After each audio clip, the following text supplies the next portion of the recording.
Hello students, in this video of managerial economics we will be discussing the basic concepts which are related with production and cost analysis. Students, as we all know that there are the factors of production like land, labor, capital, material and technology and all entrepreneurs, and these factors of production constitute into the production of any commodity. So we can divide these factors of production into two categories. They are fixed and variable. Fixed inputs are generally land and capital, as they are fixed, and variable inputs are labor and material. Now, the variable inputs is a concept which we can say that the amount or the quantity is varying according to the production volume, and in fixed inputs it is limited or it is fixed. For example, if you want to go for agricultural products, then the land is limited. If it is 1 acre or 2 acres, it is limited, you can't increase it, but the material labor can be increased. So they are variable inputs. The production process, as we all know, is the raw material.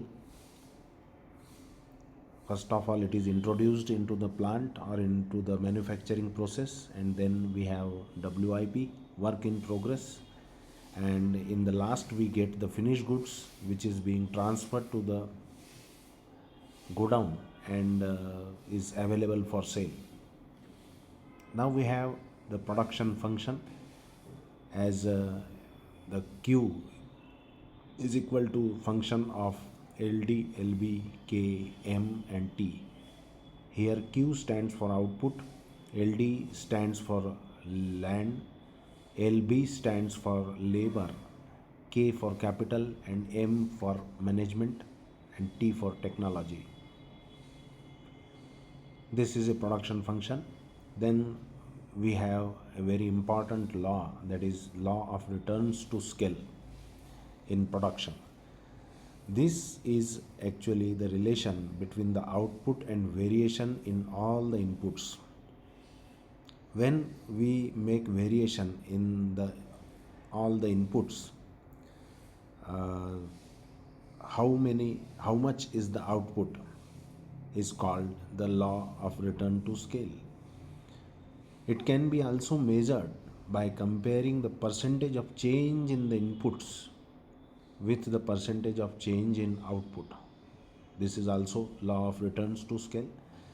Now students, it is important to know here that if the percentage of change in output is in the increasing side, then the law will be called law of increasing return to scale.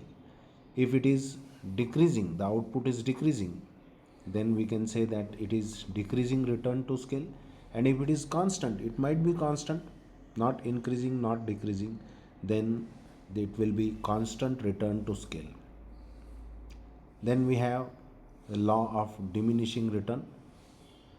It states that if we keep increasing one of the inputs, the output will increase marginally.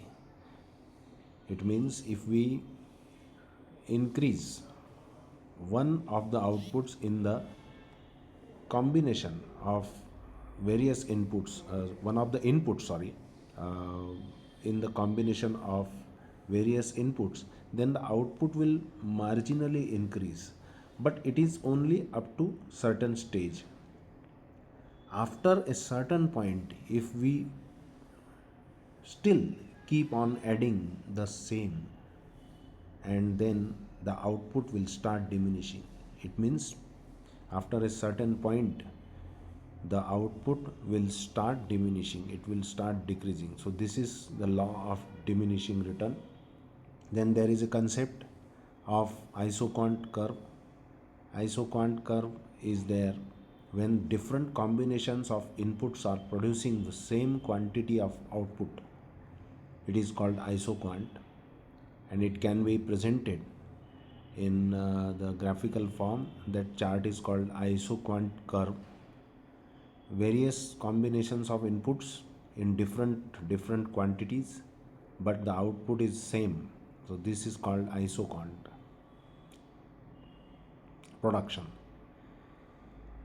And the combination of most reasonable inputs cost wise, or say least costly inputs combination, is called a least cost combination. Now here we can present the least cost combination arithmetically and geometrically. Arithmetically, there is a calculation given in the screen that for 100 shirts, labor of 10 rupees per unit and capital is 7 rupees per unit. Now there are three combinations which are given here. In first, 4 rupees is labor and 10 is capital. 5 is labor in the second combination and 8 is capital, and 6 is labor and 6 is the capital in the third combination. So the third combination is the least cost combination because it is having 102 rupees, which is least cost in comparison with 110 and 106 rupees.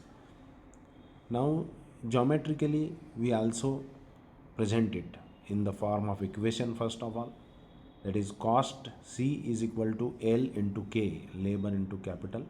Now C is equal to 10L, that is 10 rupees per unit, that is the labor, and 7K, 7 rupees per unit is the capital, and it can be graphically presented at as this figure which is there in on your screen. So students, I hope that this makes you clear about the production and cost analysis. Thank you.